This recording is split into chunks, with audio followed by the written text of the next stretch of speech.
Hello YouTube, Fresh Socks here, and on today's issue of Fresh Tactical, I will be showing you how to pull your gun apart like this.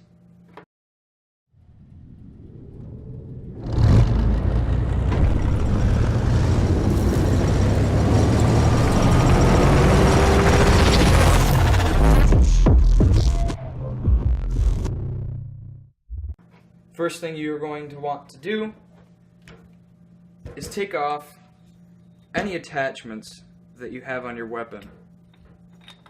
The only thing you will need is a small Allen wrench, like this.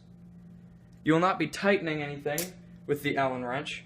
You will just be using the Allen wrench to push out two small pins. You can find these pins on your M4 CQB below your bullet release and above your trigger, and right next to your bottom rail mount.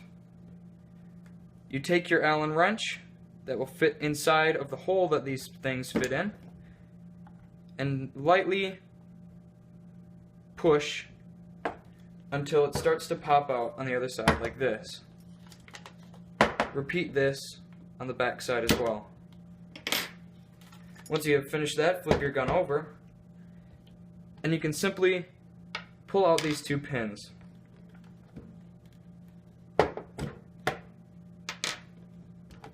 Once you have done this, I'll remove my clip.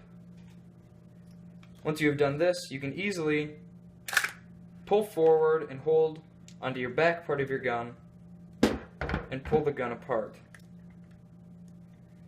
You can also remove the inner barrel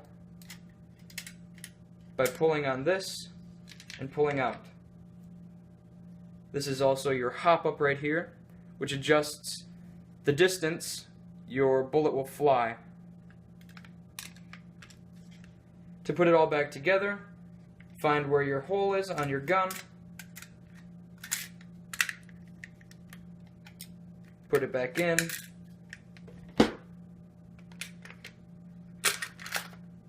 and put your gun back together and replace the pins. Thank you YouTube, and goodbye.